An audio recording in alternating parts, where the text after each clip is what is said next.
All right, ladies and gentlemen, once again, we are here at COP28 in the beautiful Expo City in Dubai. I'm your host, Omar, and this time around, we are joined by Dr. Jacinta Dsilva. She is the director of C Institute. Welcome to the studio. Very excited to have you. Thank you so much for giving me this opportunity, and I'm very happy to be here. It's an absolute pleasure. Now, something very interesting. You actually started, Doctor, with a specialty and a passion in marketing, but somehow made the switch to sustainability.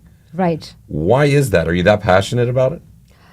I mean, from the land of where I'm coming from India, we always had that. Sustainability was always built in to our system, so it was never separate. Right.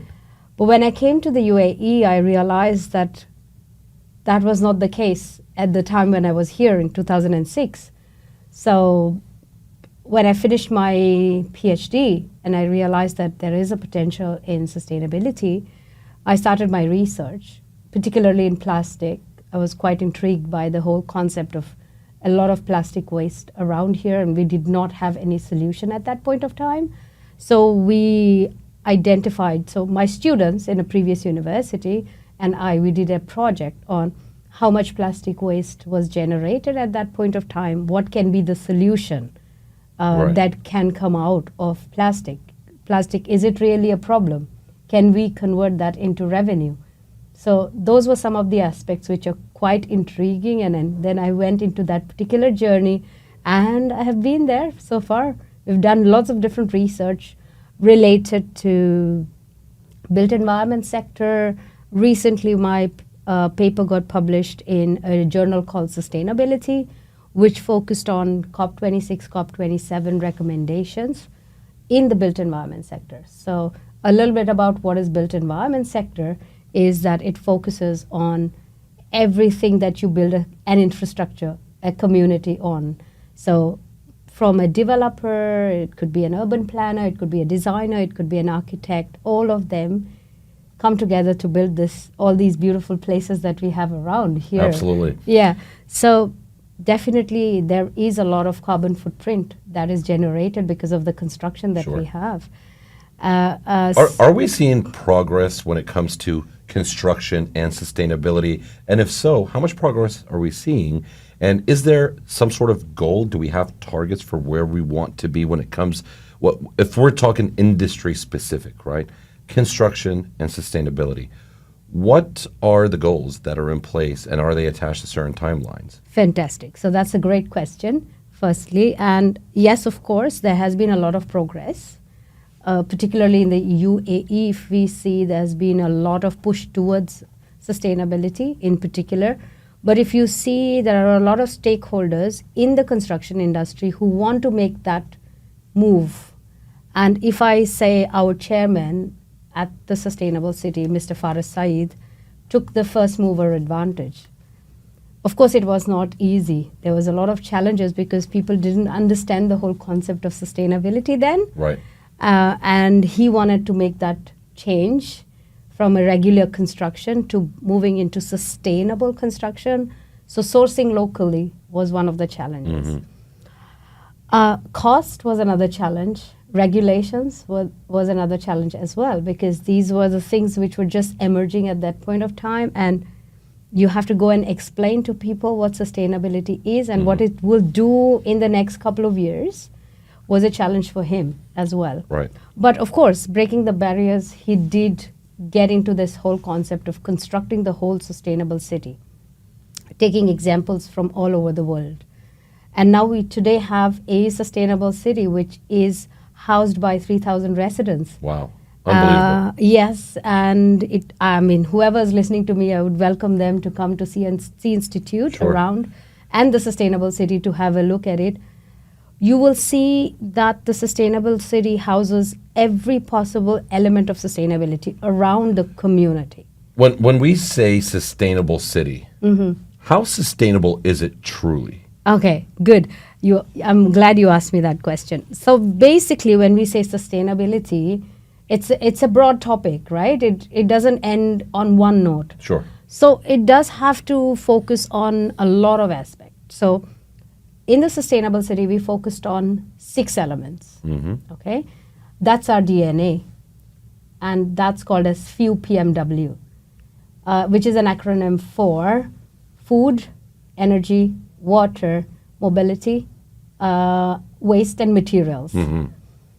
All of these elements contribute to sustainable built environment. So if you say, have we covered it all in the built environment sector? Yes, we have. Because in the sustainable city, we can grow our own food. So our community members have a piece of land that they can buy it for a particular period of time, and they can grow their own salads. But we also have biodomes, which focus on producing these salads or tomatoes or lettuce or whatever you think. In terms of water, we make sure that the water that is utilized in that specific vicinity is utilized in the best possible manner. So the black water is treated, and then it's going back to the plants or all the other urban design that has been put up around. So so if you see, all these elements are instilled.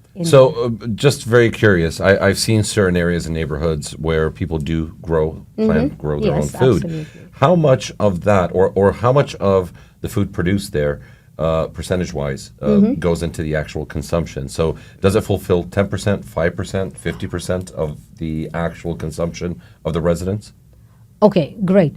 So what happens with the food? The food is divided into the businesses that are housed in our Sustainable City and Sea Institute, and the food that is grown in is being harvested and is provided to our residents. So I can say, yes, 5% of the food needs are taken care of by whatever we grow in-house.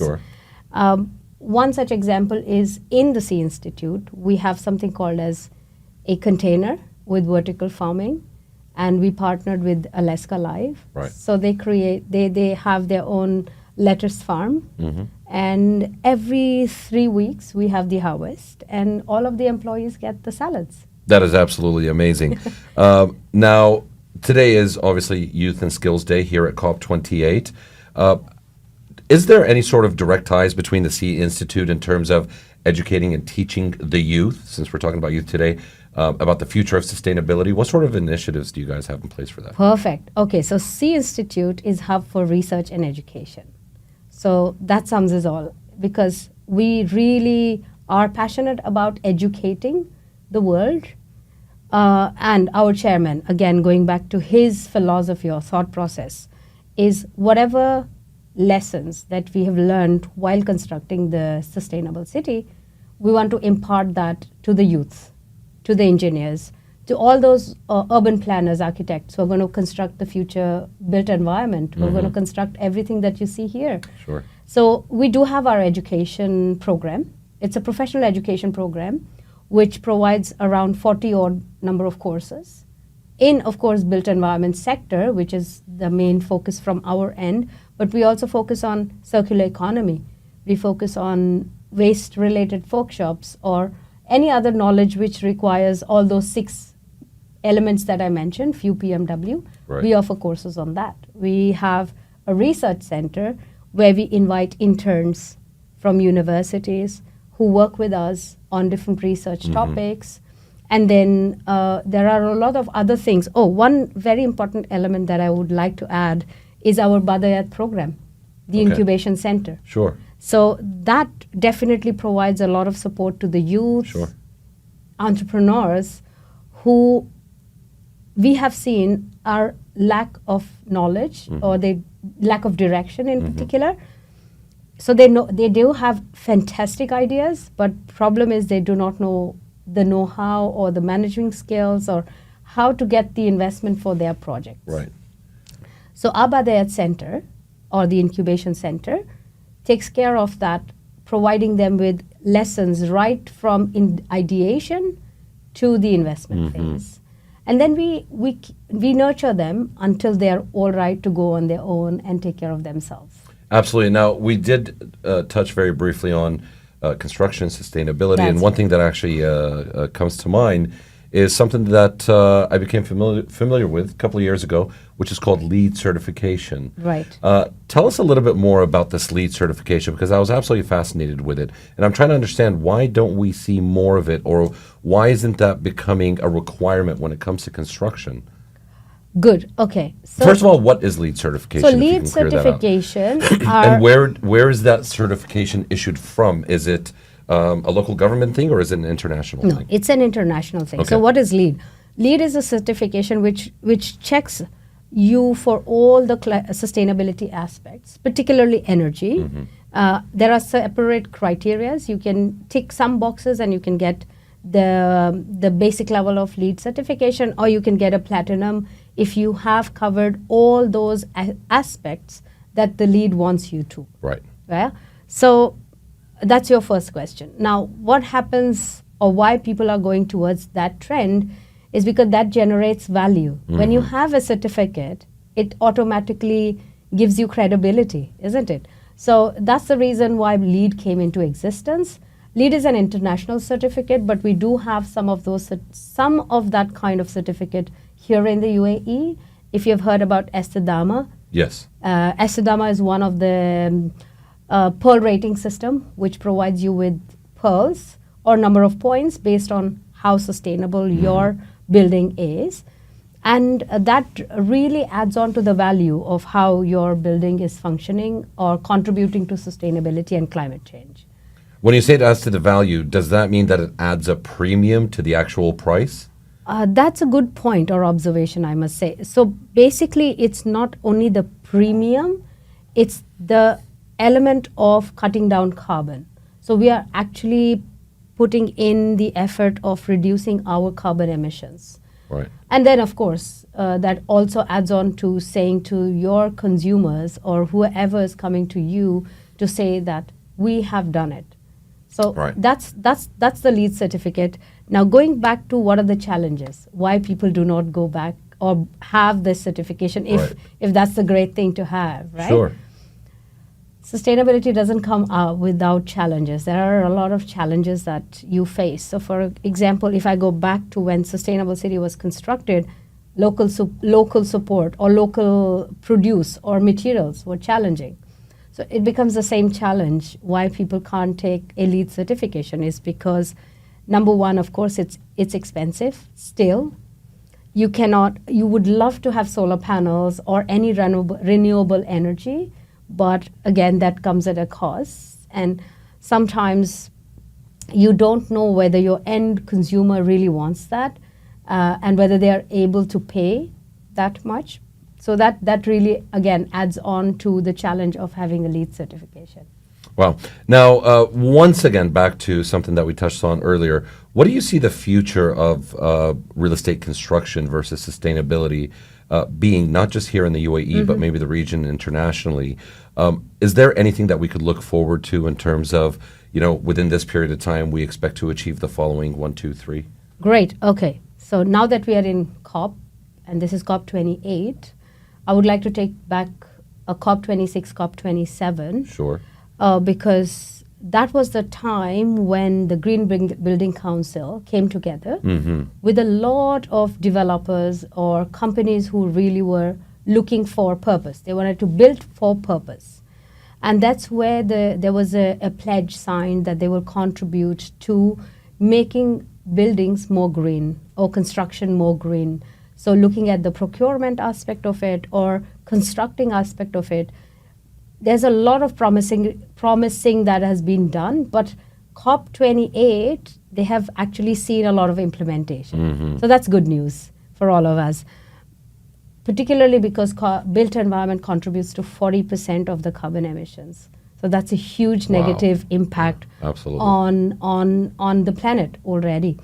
So this COP or the previous COP, all the members have come together and have pledged to find more local support, but also source more sustainably, create awareness. So there's a lot of capacity building and upskilling that is happening, particularly at the downstream and the upstream.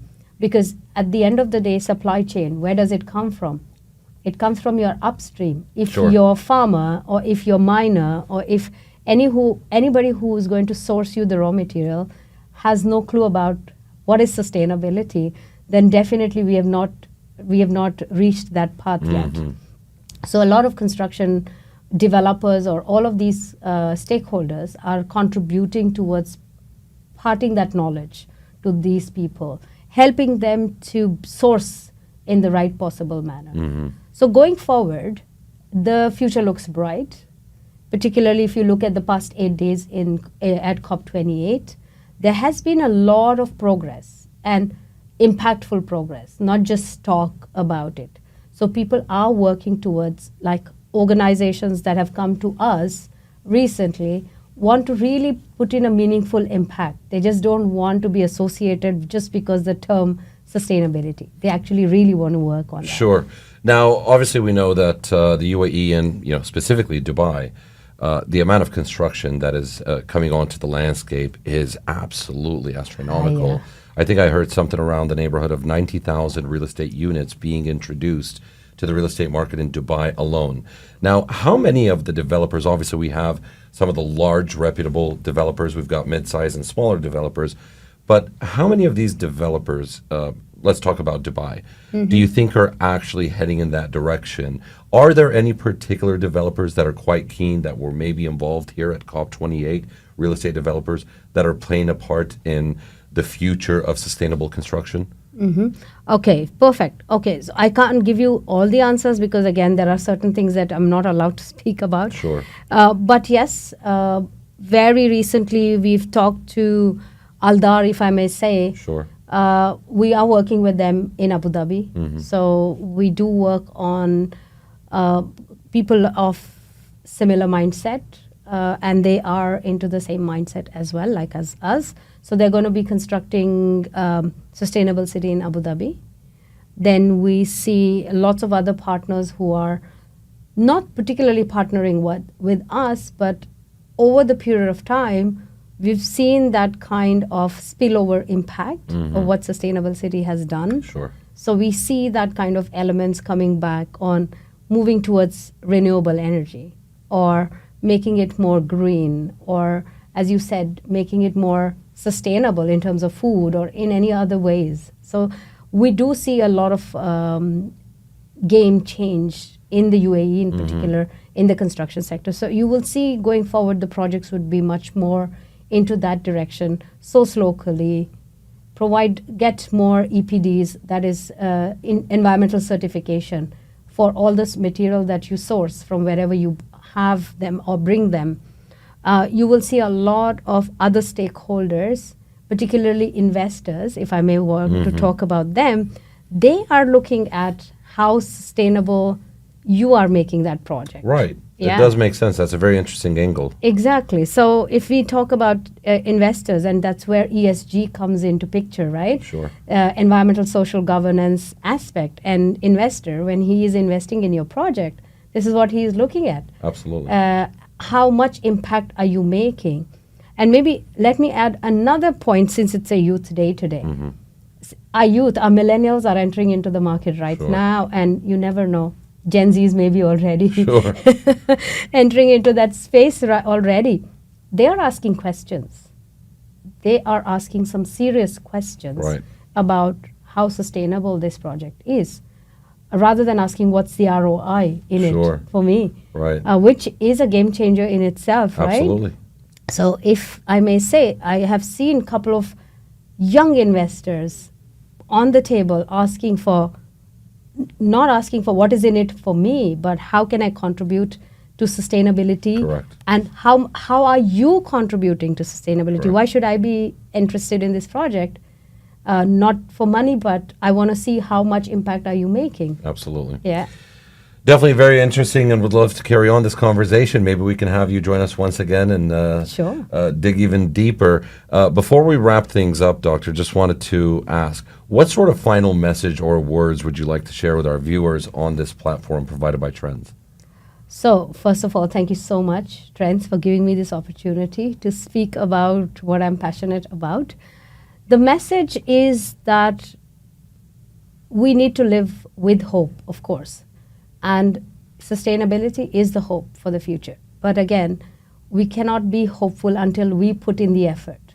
So we need to put in the effort to make that world a better place to live in the future for our future generation. So that's the message for all of the people who are listening to me is we individuals do not have to wait for somebody else to make the policy, for regulation, for any change to make. We are the game changers. I think we should be equally contributing to the change that is required in this planet.